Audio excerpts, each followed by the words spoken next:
साथ संगत जी, प्यार से कहना धन निरंकार जी। इस रूप में सभी सत्संग में जो एक अनमोल वचन आज नोएडा में श्रवण किए सभी ने, और महापुरुषों के भाव ये संदेश देते हुए, चाहे किसी भी जुबान से निकले, वो कोई भी उम्र के पड़ाव या जेंडर से ये शरीर पर आत्मा, तो सभी की इस परमात्मा की अंश और संदेश भी यही कि जीते जी इस परमात्मा को जान के भक्ति में जीवन बिता लो, और इसी जीवन के दौरान फिर ब्रह्म ज्ञान द्वारा ये मुक्ति के भी हकदार बन जाओ। कैसे जीवन को जीने की कला भक्तों ने सिखाई कि हर दिन अपने सहज बना लेंगे अगर हम, तो वाकई ही ये जीवन बिल्कुल एफर्टलेस हो जाएगा। एक मन में फिर वो बोझ का भाव नहीं आएगा, एक कोई भी चीज़ मजबूरी की तरह करने की बात नहीं आएगी।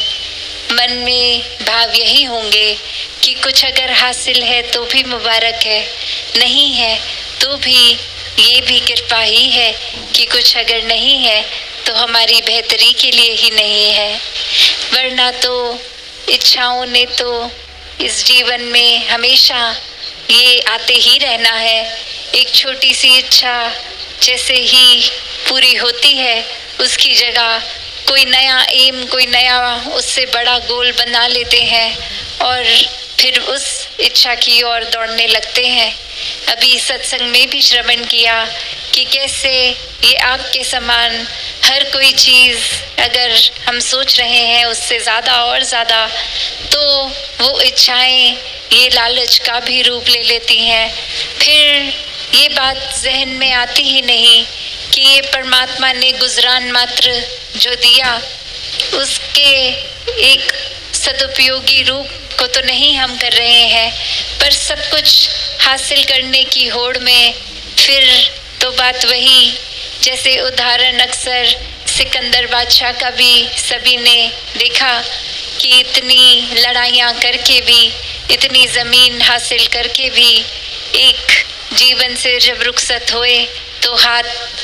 का बाहर रहना, इसी तरह को समझाते हुए कि ये सामान, ये चीज़ें, ये धन दौलत, ये परमात्मा ने जो रूप दिया है वो उसी के लिए रहे। इंसान की एक एसोसिएशन उन चीज़ों से, वस्तुओं से, ज़मीन से, कि कैसे ये गुजरान मात्र एक कंफर्टेबल हो जाए कि ये घर है, तो वो घर का उद्देश्य तो यही कि घर के ऊपर अगर छत है तो हवा, बारिश इत्यादि सबसे एक आराम मिल जाएगा, एक सोने में एक कंफर्ट रहेगा, एक जो ये चार दीवारें, ये खिड़कियाँ, ये फर्नीचर, ये सब बस एक आराम का ही फैक्टर बने। जब मन में लालच आ जाता है तो अक्सर ऐसे भी देखा गया है कि फिर वो चीज़ें इतनी हावी हो जाती हैं मन पे कि बैठे बैठे भी फिर एक आराम से कंफर्टेबल घर में बैठे भी हों तो भी मन अंदर से कंफर्टेबल नहीं है, शांत नहीं है,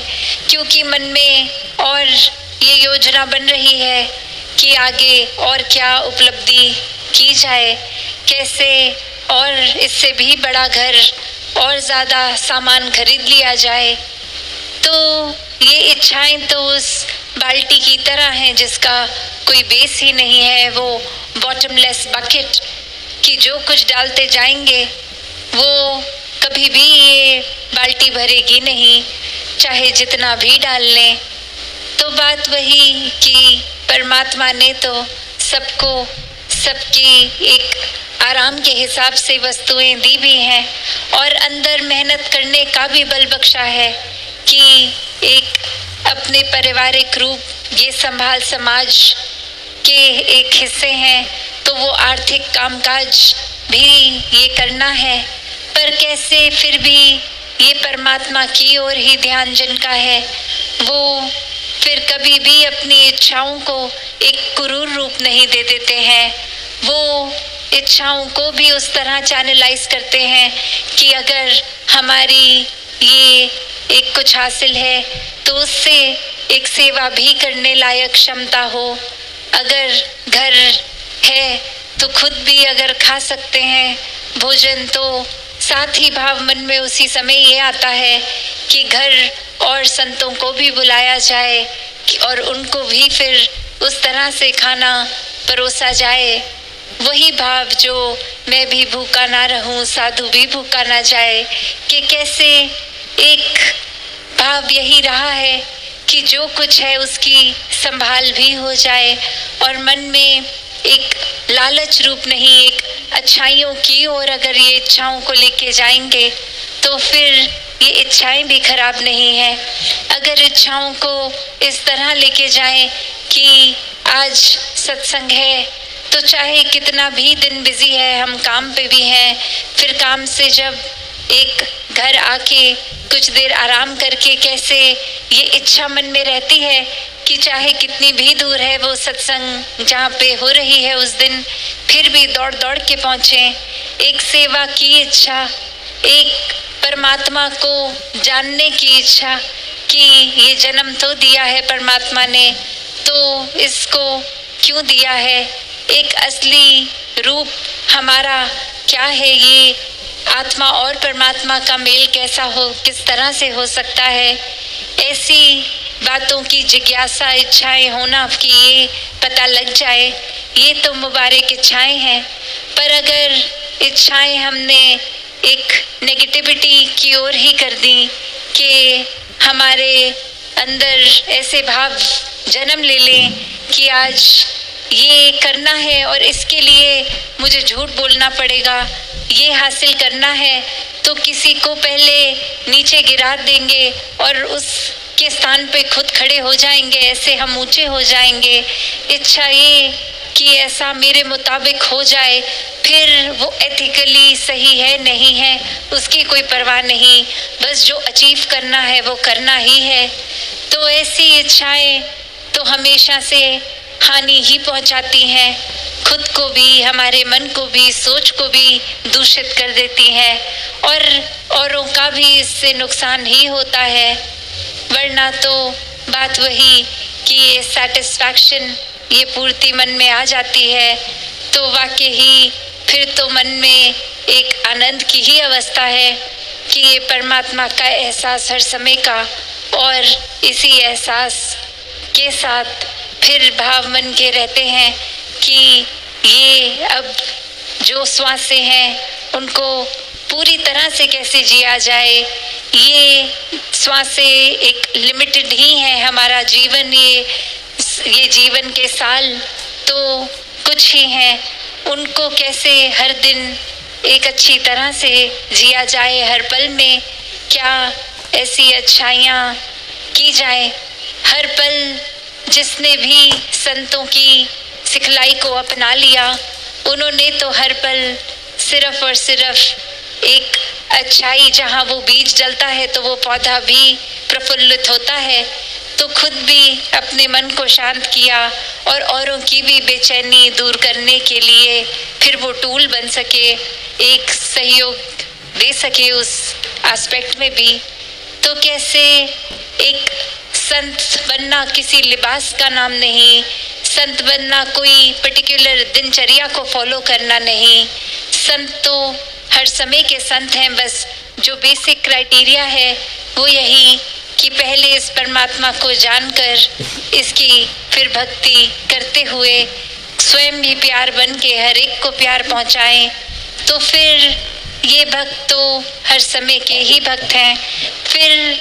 वो चाहे कितने भी साधारण दिखने वाले इंसान हो, पर अगर अंदर मूल ये परमात्मा ही है तो फिर वो वाकई ही श्रेष्ठ है। फिर वो लिबास चाहे फटे कपड़े ही क्यों ना हो, वो चाहे लिबास फिर ब्रांडेड क्लोथ्स ही क्यों ना हो, ये अवस्था तो मन की है। एक बात अगर की जाए कि कुटिया में भी शबरी जैसे भक्त रहे हैं तो राजा जनक जैसे भी एक महात्मा महलों में भी वास करते हैं, तो ये धन से भक्ति का तो कोई लेना देना है ही नहीं। ये अमीरी गरीबी से हम भक्त हैं या नहीं निर्भर नहीं करता। भक्त तो वही है जिसने वाकई ही मन में अपनी ये खराब इच्छाओं को एक स्थान नहीं दिया हुआ, बल्कि अच्छे ही इच्छाओं से इस परमात्मा को जानकर परमात्मा को स्थान दिया है। तो कैसे परमात्मा के जो हर समय एक जुड़ाव रखते हैं वो अपने जीवन में वाकई ही असली मनुष्य बन के जीते हैं।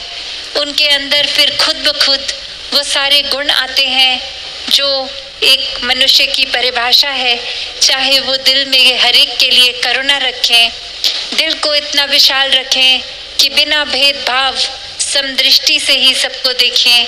एक फर्क किसी भी तरह का नफरत का कारण ना बनाते हुए, हर एक के प्रति आदर सत्कार प्यार रखते हुए हर एक के लिए अपने मन को समर्पित करते हैं। फिर मन में भाव टॉलरेंस की आती है, वो सहन करने की बात कि हम अपने मन को इतना विशाल बना लेते हैं कि किसी की कोई बात की गई भी अगर कैसी भी हो, वो मन व्याकुल नहीं होता, वो मन में चुभन नहीं होती, वो मन में मायूसी नहीं आती कि किसी के कुछ कहने से हमें ये असर हो गया। तो ऐसी बातों से संत प्रवृत्ति वाले उठते हैं, उभरते हैं, क्योंकि ये जब मन में बात आ जाती है कि हर कोई परमात्मा समान है, हर एक में परमात्मा का निवास है, तो फिर एक ऊंच नीच की निगाह तो बचती ही नहीं है।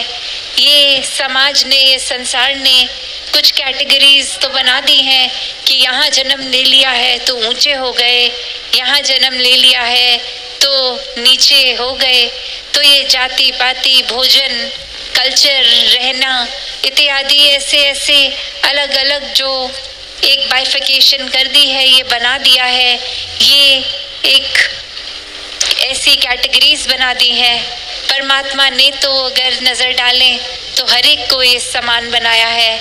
हर एक इंसान के अंदर वही फीचर्स हैं, चाहे वो गरीब हो अमीर हो। तो बात वही कि फिर हम खुद ही क्यों नफरत के कारण बना लेते हैं। खुद ही हमें अगर कोई अपने जैसा लगता है या हमारी सोच किसी से मिलती है तो उसको तो बहुत अच्छा सोच लेंगे, ये अच्छा इंसान है। और जिसने कुछ सोच विचार एक डिफरेंट ओपिनियन रख दी वो फिर हमें हरगिज़ अच्छा नहीं लगता। अगर हमारी बात को कोई ज़रा सा इतना सा भी हमारे आगे कह दे कि ये बात आपकी अच्छी नहीं लगी, ये ऐसे नहीं ऐसे अगर है तो ये भी एक पर्सपेक्टिव है, ये भी एक नज़रिया है, तो वहीं मन कैसे हमारा उसके प्रति ऑलरेडी एक सख्त हो जाता है। ये मन दीवारें बना लेता है कि हमारे जैसी सयानपता, ये सोझी, ये एक सोच के ख्याल हमसे अच्छा तो किसी को आ ही नहीं सकता। तो ये कौन है जो हमें उपदेश देने लग गए, समझाने लग गए। तो बात यही कि हर कोई जहाँ खुद को अगर पूरा एक बिल्कुल सही मान लेगा उसके अंदर तो फिर और स्कोप ऑफ इम्प्रूवमेंट रहेगा ही नहीं, एक और सुधरने का भाव आएगा ही नहीं। वो सबसे कॉमन एक एग्जाम्पल जो उदाहरण बार बार हम सुनते हैं कि कोई भी भरे हुए बर्तन में हम और कोई चीज़ डाल ही नहीं सकते, और वहीं अगर मन खुद से ही भर गया है कि हम अपने आप में ही अपने आप को इतना ज़रूरी बना बैठे हैं कि एक हम ही अच्छे हैं और कोई अच्छा नहीं है, हमसे ज़्यादा कोई और एक इम्पोर्टेंट नहीं है। कुछ फिर सीखना भी चाहेंगे तो चाहे कण कण से शिक्षा मिल सकती है। एक जीवित अजीवित एक प्रकृति किसी भी तरह की एक चीज़ पे नज़र डालें तो अनेकों गुण अनेकों शिक्षाएं जहाँ मिल सकती हैं,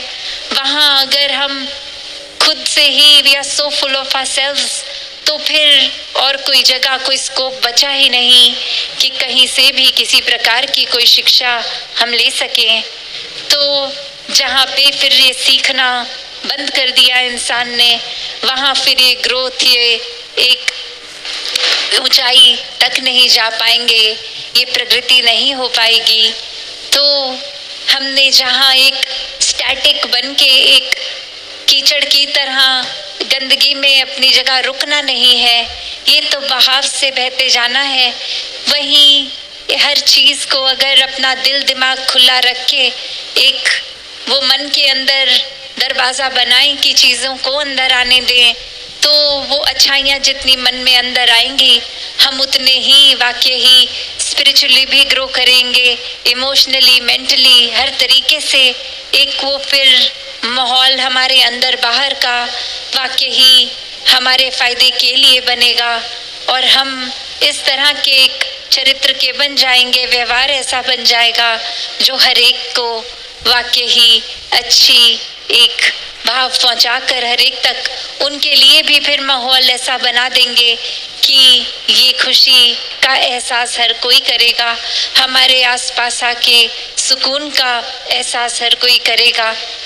तो ये जीना, ये जीवन के पल जो लिमिटेड हैं, उनको किस तरह जीना है, ये हर एक पे एक निर्भर करता है कि हर समय वो चुनाव तो है,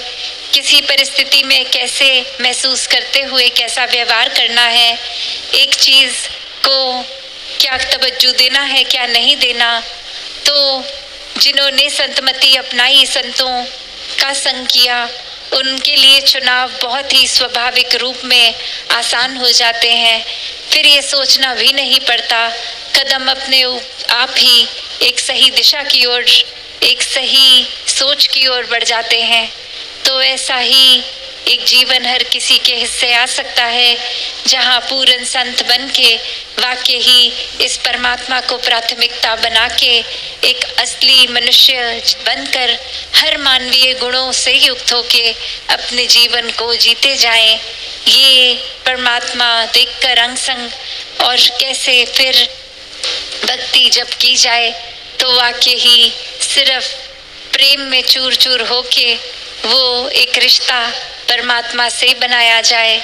तो हर कोई ऐसे प्रेमा भक्ति करते चले जाएं। साथ संगत जी, धन निरंकार जी।